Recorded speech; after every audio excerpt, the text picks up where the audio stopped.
Assalamualaikum warahmatullahi wabarakatuh. Kami dari kelompok 2 akan mempresentasikan tentang hukum kehutanan. Dan kelompok kami terdiri atas, saya sendiri adalah Ipah, kemudian ada Pungki, ada Wulan, dan ada Pipi. Nah, sekarang kita langsung saja masuk ke materi.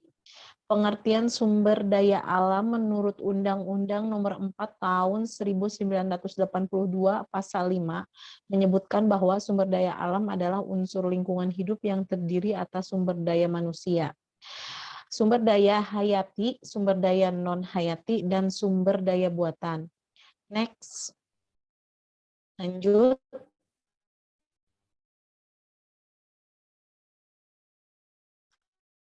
Hukum hutan. Hutan adalah suatu kesatuan ekosistem berupa hamparan lahan berisi sumber daya alam hayati yang didominasi pepohonan dalam persekutuan alam lingkungannya. Yang satu dengan lainnya tidak dapat dipisahkan.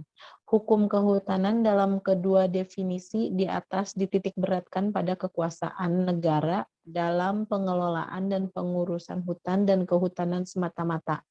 Padahal persoalan itu bukan hanya menjadi urusan negara, tetapi juga menjadi urusan manusia secara perorangan. Jika ia mengusahakan penanam kayu di atas tanah miliknya. Next. Lanjut.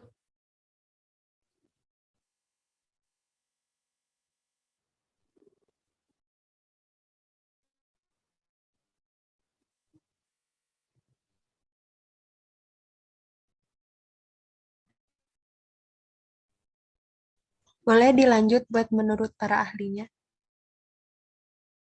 Menurut para ahli, menurut M. Haryanto, hukum kehutanan adalah kumpulan peraturan atau kaidah tentang kebolehan, keharusan atau larangan, baik tertulis maupun tidak tertulis yang mengatur hubungan antara negara atau pemerintah dengan hutan, kawasan hutan, hasil hutan, tumbuhan, dan satwa liar negara dengan orang yang terkait dengan hutan. Kawasan hutan, hasil hutan, tumbuhan, dan satwa liar, orang dengan hutan, kawasan hutan, hasil hutan, tumbuhan, dan satwa liar, bersifat memaksa, imperatif, dan sanksi bagi yang melanggarnya.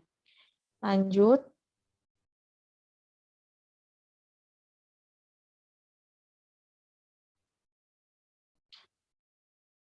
Untuk selanjutnya, Salim mengatakan hukum kehutanan adalah kumpulan kaidah atau ketentuan hukum yang mengatur hubungan antar negara dengan hutan dan kehutanan, dan hubungan antara individu atau perorangan dengan hutan dan kehutanan. Biro Hukum dan Organisasi Departemen Kehutanan merumuskan hukum kehutanan adalah kumpulan atau himpunan peraturan yang tertulis yang berkenaan dengan kegiatan yang bersangkut paut dengan hutan dan pengurusannya. Nah, untuk pembacaan materi selanjutnya akan dibacakan oleh Pungki Widuri. Kepadanya dipersilahkan.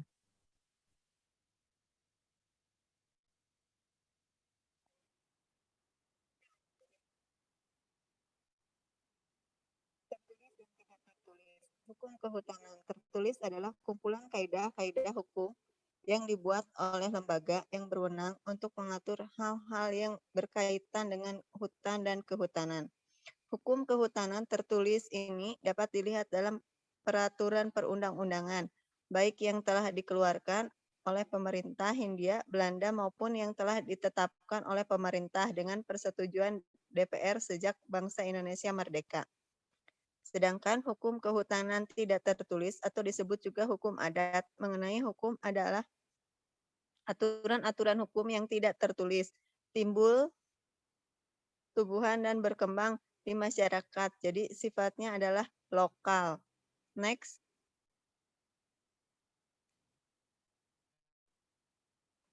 Tujuan hukum kehutanan. Tujuan hukum kehutanan adalah melindungi, memanfaatkan, dan melestarikan hutan agar dapat berfungsi dan memberikan manfaat bagi kesejahteraan rakyat secara lestari. Next. Sifat hukum kehutanan. Hukum kehutanan mempunyai sifat khusus atau lex spesialis karena hukum kehutanan ini hanya mengatur hal-hal yang berkaitan dan kehutanan. Apabila ada peraturan perundang-undangan lain yang mengatur materi yang bersangkutan dengan hutan dan kehutanan, maka akan diberlakukan lebih dahulu adalah hukum kehutanan. Oleh karena itu, hukum kehutanan disebut sebagai lex spesialis, sedangkan hukum lainnya seperti agraria dan hukum lingkungan sebagai hukum umum atau lex spesialis derogate lex generalis. Next. Izin melanjutkan terkait materinya, saya Wulan Permatasari. Untuk undang-undang terkait hukum kehutanan, Undang-Undang Republik Indonesia Nomor 5 Tahun 1967 bab 5 pasal 15 hingga pasal 18 menyatakan untuk pasal 15, 1, hutan perlu dilindungi supaya secara lestari dapat memenuhi fungsinya sebagaimana tersebut dalam pasal 3. 2, perlindungan hutan meliputi usaha-usaha untuk mencegah dan mengatasi kerusakan-kerusakan hutan dan hasil hutan yang disebabkan oleh perbuatan manusia dan ternak, kebakaran, daya-daya alam, hama dan penyakit. Mempertahankan dan menjaga hak-hak negara atas hutan dan hasil hutan. 3, untuk menjamin terlaksananya perlindungan hutan ini dengan sebaik-baiknya maka rakyat diikut sertakan. 4, pelaksanaan ketentuan-ketentuan pasal ini diatur lebih lanjut dengan peraturan pemerintah.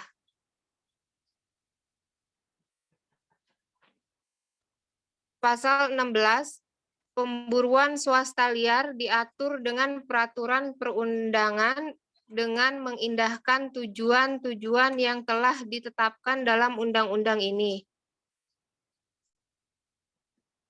Pasal 17, pelaksanaan hak-hak masyarakat, hukum adat, dan anggota-anggotanya, serta hak-hak perseorangan untuk mendapatkan manfaat dari hutan, baik langsung maupun tidak langsung, yang didasarkan atas sesuatu peraturan hukum sepanjang menurut kenyataannya masih ada. Tidak boleh mengganggu tercapainya tujuan-tujuan yang dimaksud undang-undang ini. Pasal 18, 1, untuk menjamin terselenggaranya perlindungan hutan dan kehutanan, maka kepada petugas kehutanan sesuai dengan sifat pekerjaannya diberikan wewenang kepolisian khusus. 2, pelaksanaan dari pemberian wewenang ini diatur bersama oleh Menteri dan Menteri Panglima Angkatan Kepolisian.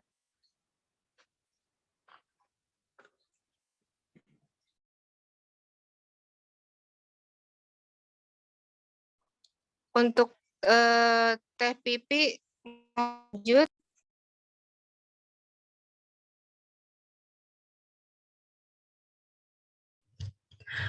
Untuk ketentuan pidana dalam pasal 406 sampai dengan pasal 412 KUHP merupakan pasal yang mengatur tentang perusakan.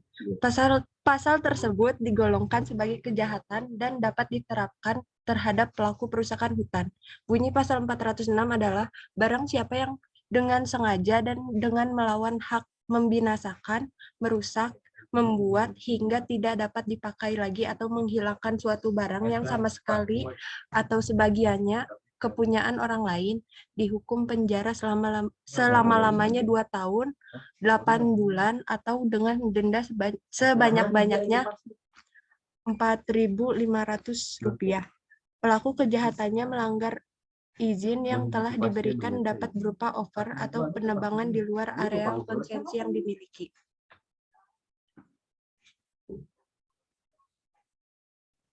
Dalam pasal 372 KUHP yang menyatakan barang siapa dengan mengambil sesuatu seluruhnya atau sebagian kepunyaan orang lain dengan maksud untuk dimiliki secara melawan hukum diancam karena pencurian dengan pidana penjara paling lama 5 tahun atau pidana denda paling banyak Rp900. Kegiatan penebangan kayu di luar konsesi yang dimilikinya yang dilakukan dengan sengaja dengan tujuan dari kegiatan tersebut untuk dimiliki. Pasal 263 KUHP yang mengatur tentang pemalsuan surat atau pembuatan surat palsu. Bunyi pasal tersebut, 1. Barang siapa membuat surat palsu atau memalsukan surat yang dapat menimbulkan sesuatu hak, perikatan atau pembebasan hutang, atau peruntukan sebagai bukti daripada suatu hal dengan maksud untuk memakai atau menyuruh orang lain memakai surat tersebut seolah-olah isinya benar dan tidak dipalsu. Diancam jika pemakaian tersebut dapat menimbulkan kerugian karena pemalsuan surat dengan pidana penjara paling lama 6 tahun. Misalnya, melakukan kegiatannya pemalsuan surat keterangan sahnya hasil hutan (SKSHH).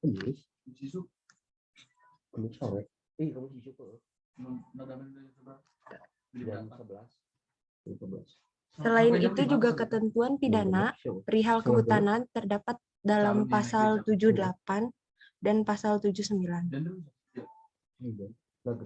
Next, faktor kerusakan hutan. Faktor kerusakan hutan terdiri dari 5, yaitu penebangan hutan, kebakaran hutan, alih fungsi hutan, alih fungsi hutan menjadi kebun kelapa sawit, serangan hama, limbah industri.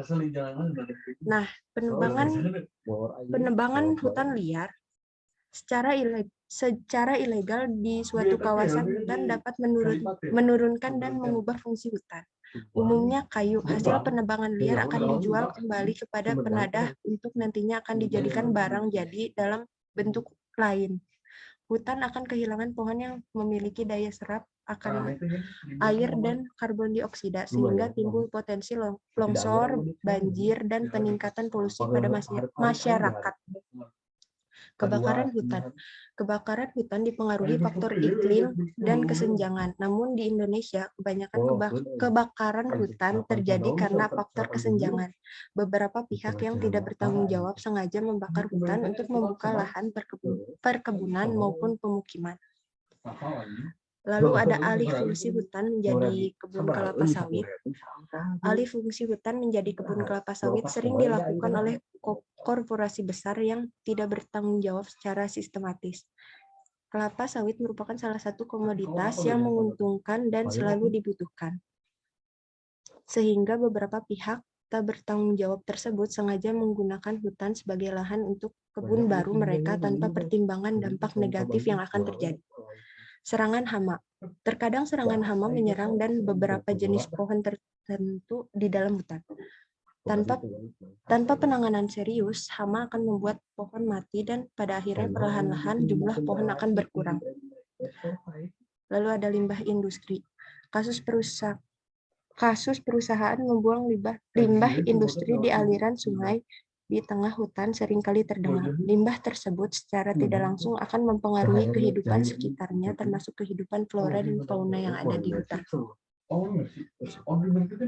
Sekian dari kelompok kami tentang hukum hutan. Wabillahi taufiq wal hidayah. Wassalamualaikum warahmatullahi wabarakatuh. Waalaikumsalam warahmatullahi wabarakatuh. Assalamualaikum warahmatullahi wabarakatuh.